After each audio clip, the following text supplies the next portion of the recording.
नमस्कार, मैं हूं आपके साथ निलोफर अंसारी और आप देख रहे हैं V9 न्यूज। देश और दुनिया की हर बड़ी खबर पर रहती है हमारी पैनी नजर। आइए नजर डालते हैं आज की बड़ी खबर। आरजेडी नेता सुधाकर सिंह का बयान अक्सर सुर्खियों में छाया रहता है। बक्सर लोकसभा से नवनिर्वाचित सांसद चुने जाने के बाद वे पहली बार अपने विधानसभा में पहुंचे, जहां एक बार फिर खुले मंच से ऐसी बात बोल दी कि फिर से एक बार सुर्खियों में आ गए हैं। सुधाकर सिंह ने खुले मंच से कहा कि रामगढ़ की जनता ने विरोधियों द्वारा लगाए गए मेरे ऊपर पाप को धो दिया है। विरोधी 3 साल से सड़क पर घूम घूम कर मुझे कहता था कि 189 वोट से जो चुनाव जीते हैं वह बेईमानी करके जीते हैं। अब मैं कहता हूं कि अगर बेईमानी से मुझे सर्टिफिकेट मिलना होता तो मोदी जी सर्टिफिकेट के लिए होते, मिथिलेश तिवारी के लिए क्यों नहीं ले लिए लोग। दिल्ली में सरकार मोदी जी का और बिहार में नीतीश जी का, और छाती ठोक के दोनों के खिलाफ चुनाव हम लड़ेंगे। मेरे साथ कहते हैं कि अब मोदी जी के खिलाफ थोड़ा कम बोलने से काम चलेगा।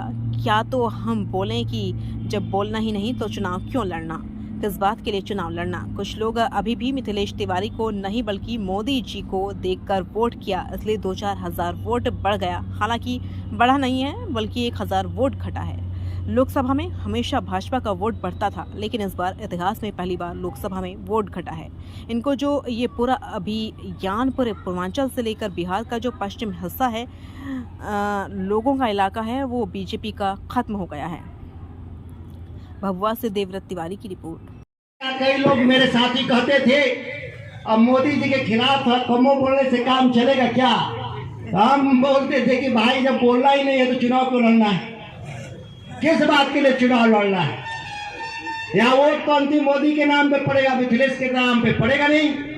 कुछ लोग कहे अंतिम में, हम जानते हैं वोट और मिलता। अब मोदी जी को हम देख रहे हैं, तो मोदी जी को देखने में 2-4 हज़ार भाजपा का फिर बढ़ा दिया है लोग। हालांकि बढ़ा नहीं है, घटा है 1000।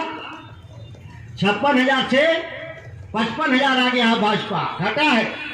इतिहास से पहली बार हुआ है कि भाजपा का हमेशा लोकसभा में बढ़ता था, ये पहली बार भाजपा का घटा है। तो ये पूरा इनका अभियान पूरे पूर्वांचल से लेके बिहार का जो पश्चिमी हिस्सा जो हम लोग का इलाका, सब ये लोग खत्म हो गया भारतीय जनता पार्टी का। अगर इसी तरह से किसानों के साथ, नौजवानों के साथ, छात्रों के साथ मोदी जी बेईमानी करते रहे तो अगली बार आप बनारस भी, मुझे तो उम्मीद नहीं है कि लड़ने आएंगे। क्या आप लोगों को उम्मीद लगता है कि अगली बार लड़ेंगे? नहीं, कभी नहीं लड़ेंगे, लिख लीजिए। हम भविष्यवक्ता नहीं है भाई, हम ज्योतिष नहीं है, लेकिन इतनी बात मैं जरूर कह रहा हूं कि इस इलाके के लोगों ने प्रधानमंत्री को सबक दे दिया है।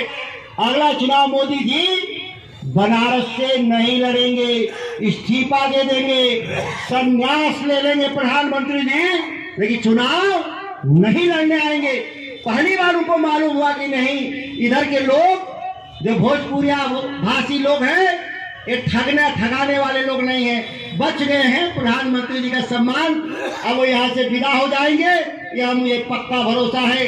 नहीं तो आप देखिएगा कि मैं जो कह रहा था वो सच है कि झूठ, वो 29 में पता चल जाएगा लोगों को। साथ ही 3-3.5 साल सड़क पे घूम घूम के विरोधी कहता था 189 वोट से चुनाव जीते हैं लोग, बेईमानी से जीते हैं।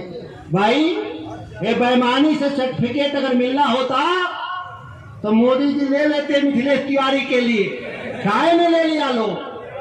दिल्ली में सरकार मोदी जी का, बिहार में नीतीश जी का, और छाती ठोक के दोनों के खिलाफ लड़ा हम।